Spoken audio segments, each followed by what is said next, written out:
lunch ngayon, guys. Si Lolo makulit. Pinapakain na sa akin kasi yan. Lunti ako, lunti ako. Ha? Ay, bigyan ko siya, guys.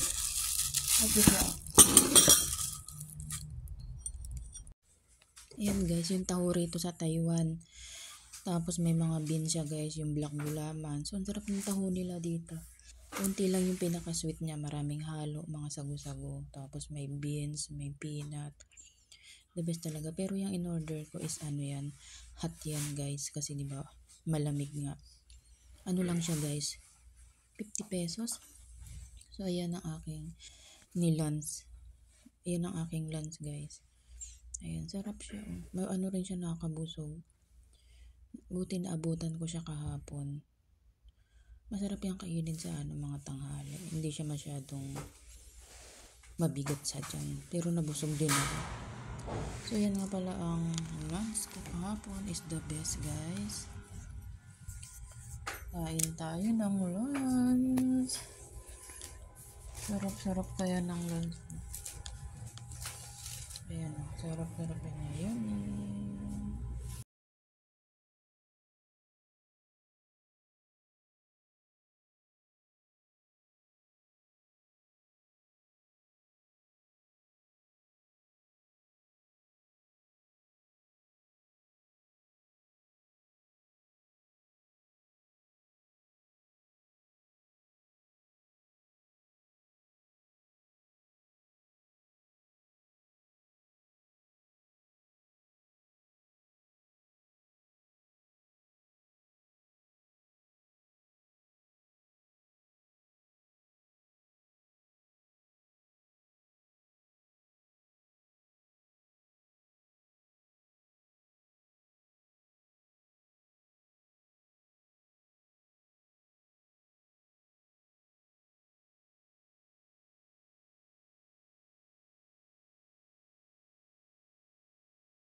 Ayan, tapos hinatihan ko si Lolo guys. Kahapon. Kasi gusto niya. Tapos masarap siyang kainin pagka guys, yung mainit-init.